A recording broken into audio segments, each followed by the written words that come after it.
Alors, bonjour. Donc, aujourd'hui, on va tester avec le générateur de fréquences pour tester les interruptions in 0. Alors, là, actuellement, on est en un quart de pas. Il bouge légèrement.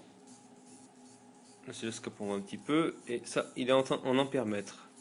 Alors, on a un moteur 9 ampères toujours, réglé en 3 ampères. Alors là, nous sommes à 10 Hz et on va augmenter progressivement.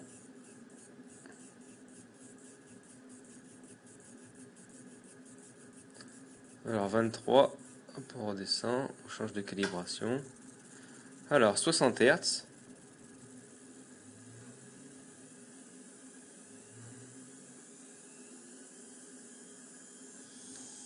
Un kg 6.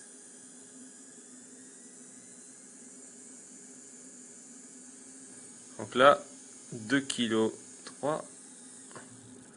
On change de calibre. C'est bien d'avoir les... Hop, 3 kg 2, il a sauté. En fait, c'est le mode debug qui saute. Ça fait planter le... Ça doit faire planter le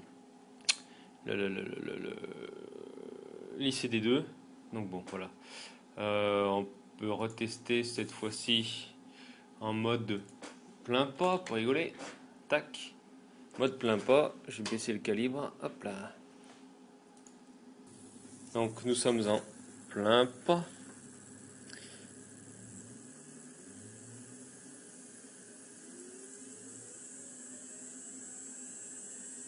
Plein pas, 1 kHz. Plein pas, 2 kHz. Donc 2 kHz, hein. Donc 2,2 kHz, je change de calibre.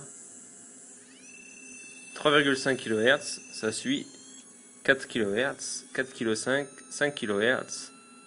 Et là, ah, il a décroché le moteur.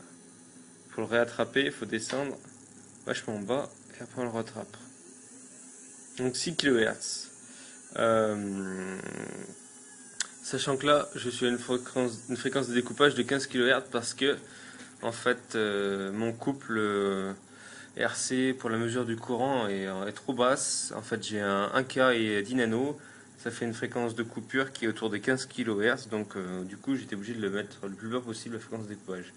Donc, si on veut atteindre des fréquences de découpage de 100 kHz, par exemple, il va falloir qu'on baisse pas mal le couple de passe-bas, qu'on le mette aux environs de...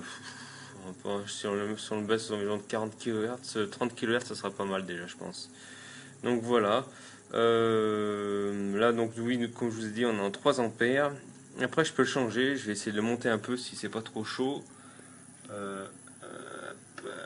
Alors là, actuellement, en température, nous sommes à hop, 31 degrés sans contact avec le radiateur. Donc ça commence déjà à être un peu chaud. Je confirme à la main, c'est un petit peu chaud. Alors c'est pas grave, on est des fous. On va tester à... il est où déjà? Alors on va tester à par exemple 6 ampères. Tac, 512. Hop, 512.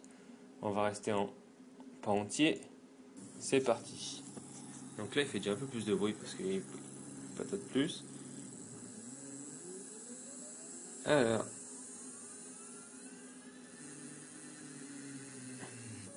Tac, il saute aussi à 2 kHz. On a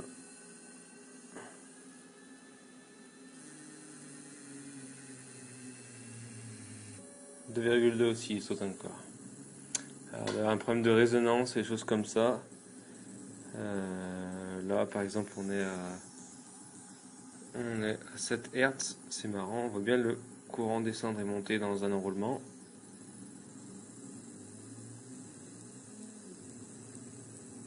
Ah, il y a des petites choses bizarres là. Ouais, enfin. On a pas mal de trucs encore à régler au point de vue CEM, je pense, et électrique. Faut dire que j'ai aussi une alim à découpage, ça doit pas bien aider, c'est ce qui fait ce bruit tout bizarre. Donc voilà, ça marchouille pour l'instant et faut encore à peaufiner ça. Christian, tu verras, j'ai mis à jour PubSy 1 parce que j'avais des problèmes. Enfin, j'avais des problèmes. J'ai trouvé qu'en fait, on est passé à côté d'une solution toute simple pour l'optocouplage, pour inverser le signal. Et le signal fault ne marche pas parce qu'en fait, on recueille la tension qui est aux bornes de la diode interne de l'optocoupleur. Donc, du coup, on n'a pas une tension assez forte pour faire comprendre au pic qu'on n'est pas en défaut. Donc voilà. Allez, bye!